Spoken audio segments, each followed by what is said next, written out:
Right, so I've had a few days to recover from what doctors describe as my near mental breakdown thanks to this week's Monday Night Raw, but because I'm a glutton for punishment, I've decided to look into the reasons why we were subjected to the bollocks that is that new wildcard rule in WWE, Sami Zayn being hoyed into a bin, and Usi hot cream. Don't even get me started on Monday Night Yard. With the help of WhatCulture's very own encyclopedia of wrestling knowledge, Michael Hambler, I want to trace the origins of what was quite possibly the worst Raw ever. Because, you see, this wasn't just a bad show out of nowhere. This wasn't just a blip.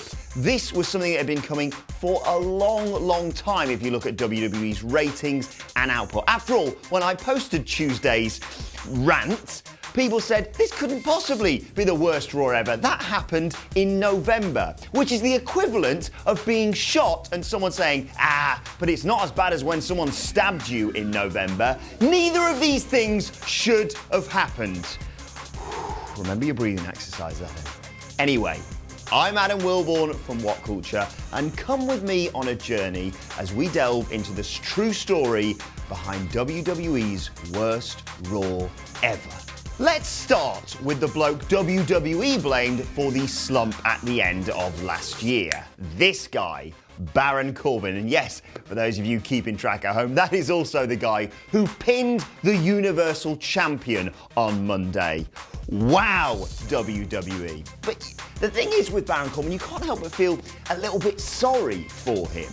You see, he was being pushed really strong by WWE at one point. He won the Andre the Giant Memorial Battle Royal. He eliminated Braun Strowman from a Royal Rumble. He won the Money in the Bank briefcase. And then, whatever you think the reasons are behind what happened to him subsequent to that, he was castrated by John Cena alongside quite possibly the worst Money in the Bank cash-in ever. He was sort of a turd floating in the wind, to steal a phrase from a popular movie. But then they transitioned him into this authority role. He shaved what he had left of his hair off, and I quite liked it. We all quite liked it. He was brilliant at just being an annoying bastard of an authority figure who got his comeuppance every week. Look, I hate to do this because I'm always one of those guys who keeps saying, stop being in the comment section going, what about the Attitude Era? But that is what worked back in the day. Think about it. Week in, week out, Vince McMahon, the chief authority figure, put up barriers, put up issues, caused problems for people like Stone Cold Steve Austin. But at the end of the show, Vince McMahon was there, pissing himself in the middle of the ring or just being taught a lesson by Stone Cold Steve Austin. I think the problem that we had with Baron Corbin is he didn't really get one over on anyone ever. He just sort of said a few mean things, and then by the end of the show, they made him look like a bit of a twat. And then they got him wrestling. They put him in that position to wrestle the people who he was pissing off, and he just got overexposed week after week after week. If we needed someone to get one over on a bad guy, chuck Baron Corbin in there. He had that sort of weird sort of 60-40 feud with Finn Balor. It didn't work for either of them, and he's got a limited moveset at the end of the day.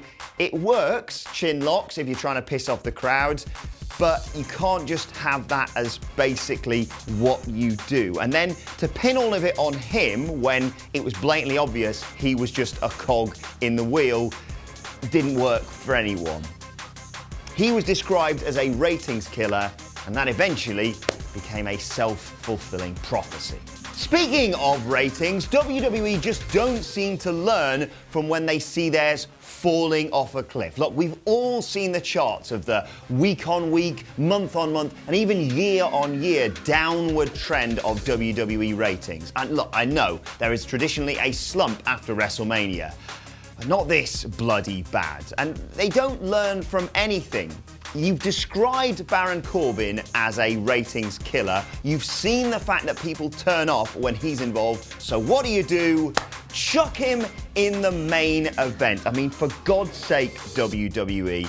And then when they try and correct this trend, they fall back on the booking tropes from 20 years ago. The stuff from the 90s that, granted, did work then, but 2019 is a different time. They've hotshot booked loads of stuff week on week. They open the show and go, you know what, sod it, we're going to have a championship match tonight just because someone came out to interrupt an authority figure in the ring. It's 2019, you need to book things differently. I'm not saying don't put a championship match on in the main event or a big blow off to a feud, but promote it in a different way. Social media is huge in 2019. Even just the odd tweet saying, by the way, massive announcement surrounding the WWE Championship or the Universal Championship or Roman Reigns or whoever would get far more casual eyes on the product than hoping that someone's going to ring their mate up and say, have you just seen they're putting the championship on the line in the main event? Use Twitter. Twitter has more users than JR following WWE porn or whatever it is. Next up, I want to mention when WWE has something great and yet just still somehow manages to ruin it. It takes me back to being in year 9 and reading Of Mice and Men. Lenny loves things so much, but he can't help but break it.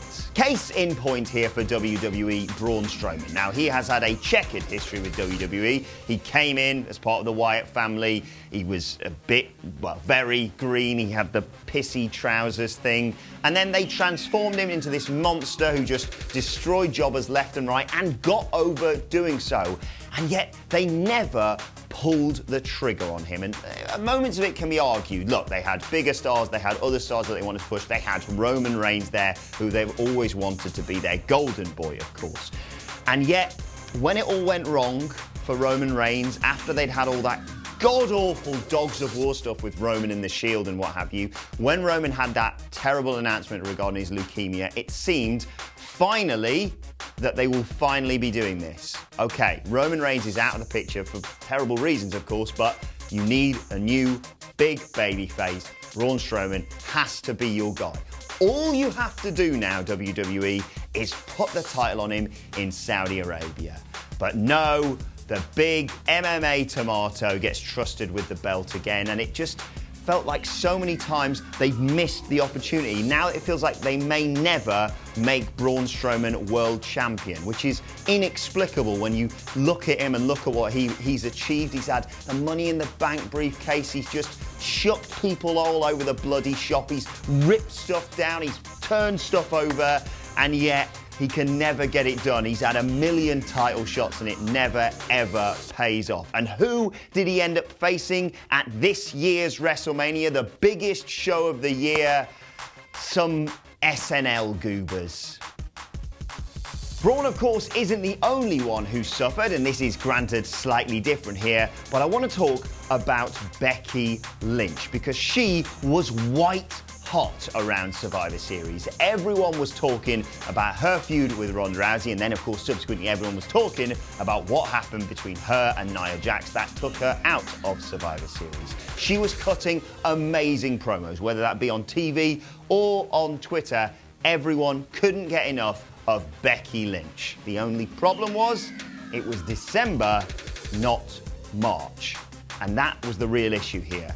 Becky Lynch was primed for the main event of WrestleMania, the first ever women's main event of WrestleMania, but they had to sort of delay her ascent to the title for, if you take the time building up to Survivor Series, you know, after SummerSlam and all the stuff that happened with Charlotte Flair, right up until WrestleMania, they had to delay that for nearly half a year, and it just ran out of steam. They tried absolutely everything. They put her on TV every week. They took her off TV. They wrote her out with an injury. They had her come back with those bloody crutches, which, excuse the pun, nearly took the legs out from one of the most natural builds to a WrestleMania main event ever. And look, whatever your opinion of Charlotte being added into that main event, I think, yes, on the one hand, it did muddy the waters on a perfect feud between Becky Lynch and Ronda Rousey, but I can understand why WWE did it, because they wanted to improve the match quality and guarantee that the main event was main event level. I'm not saying that they wouldn't have done that, but with Charlotte in there, she gets great matches out of everyone.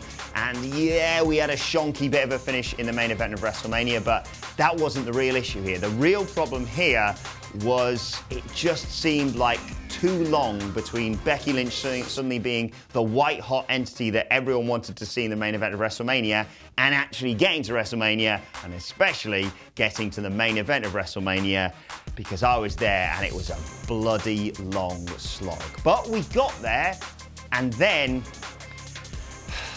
we had the Raw after WrestleMania.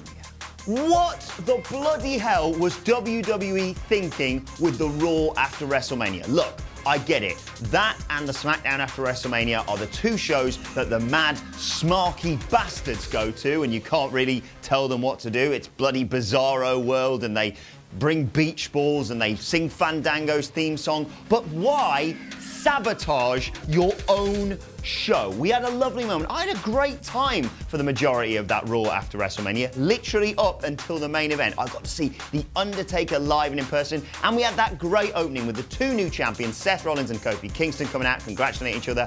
And look, none of us thought we were going to have a unified champion by the end of the evening. But why do it so that the thing that stops that from happening is the bar? I love Sheamus and Cesaro, and even I went, the bar. The problem you had is when people are saying, well, they can't obviously have a clear winner here, who's going to interfere? On the Raw after WrestleMania, where just crazy stuff happens, people are going to speculate. People are going to fantasy book in their minds, and the bar, as great as they are, aren't going to live up to it. We were sat there, we were saying, maybe it's going to be Brock Lesnar, maybe it's going to be CM Punk. Most people probably thought, hang on, a run-in between someone we haven't seen for a long time. Could this be the Undisputed Era's call up to the main roster to just ruin all this, and you can have the New Day and Seth taking on the Undisputed Era? Oh my God, that's so exciting. Why the hell is there a ginger bloke near the ring? Not this one, of course. It just was so frustrating. If you knew that was what was going to happen, and you probably could have guessed that was going to go down like a fart in a lift, why not just have Sheamus and Cesaro interrupt Seth and Kofi at the start of the show so you can book the 2-on-2 match that it eventually devolved into? People would be far more receptive of that instead of this sort of house show bollocks that you put on the Raw after WrestleMania. As always, arse backwards booking from WWE. Well done, you idiots. What am I trying to say here? I suppose what I'm trying to say is it's just so disappointing and, most importantly, frustrating when WWE appears to have some sort of open goal and still balls it up. Case in point from a few months ago, Seth Rollins versus Dean Ambrose. People were so excited about the reverse of what we saw in a sort of 2014, 2015 to go down between these two. And the start of it was just perfect. I know it came off the back of Roman's devastating leukemia announcement, but that almost played into it even more so. The whole Michael Cole not on this night rang true for the emotions of most WWE fans. We were so excited to see what these two could do together, and people were even suggesting, could this lead all the way up until WrestleMania? And then sirens, gas masks, people smelling. It was just so WWE to mess this up in the way that they did. Look, if you, like me, in the immediate aftermath of the turn, watched that WWE Chronicle with Dean Ambrose, you saw the perfect way to put Ambrose across and to build this feud into a month, 2 month, 3 month, 4 month long program between the two of them. Instead, they had that incredibly disappointing and terribly received TLC match, and WWE just sort of went, right, that's that, guys. And that arguably was the catalyst, if you believe it to be true, for Dean Ambrose leaving WWE. Now, personally, I still think Dean Ambrose leaving WWE is a work, but we really haven't got time to get into that. I suppose what I'm saying here, that whole Dean Ambrose-Seth Rollins feud even, is emblematic of the fact that nothing really matters anymore in WWE, does it? Which, in a very sort of roundabout way, brings us back to this week's Raw, the worst Monday Night Raw I can remember in a long, long time. Now, granted, it wasn't the lowest viewed Raw in history, but that's sort of like saying, well, at least I'm not as hated as Jules, but it may have poisoned the well for WWE for a long time afterwards. I think people are more and more giving up on WWE. People have allowed bad stuff to happen in the past, but it's become so common now that you just, can I be bothered to waste 3 hours on a Monday, 2 hours on a Tuesday, and another 3, 4, 5 hours every month or so on a pay-per-view that's probably going to disappoint because they want to roll it onto the next pay-per-view and the next pay-per-view.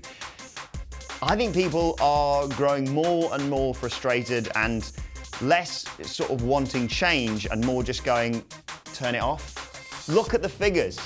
We've reported lowest viewing figures for Raw on a regular basis now, not just in the slump after WrestleMania, but the end of last year. It's a worrying trend for WWE, and they've sort of regressed back to the dark ages when it comes to revamping their product. Look, it's the law of diminishing returns. There's only a certain amount of time you can wheel out an authority figure, Vince McMahon or otherwise, and have them chinned by the babyface hero that'll get people to come back. You need a consistently good product. And you look at this week's Monday Night Raw, and it's the polar opposite of that. It's the stuff that we used to take the piss out of, TNA when they were desperately trying to claim viewers from WWE, when they went head-to-head, for example, with Monday Night Raw for a while. That is exactly what WWE are doing now. Bloody oozy hot cream, hoying people into bins, just inventing new rules and then changing them midway through the show because you're chucking as many stars at a problem, stars that you haven't pushed correctly, and it just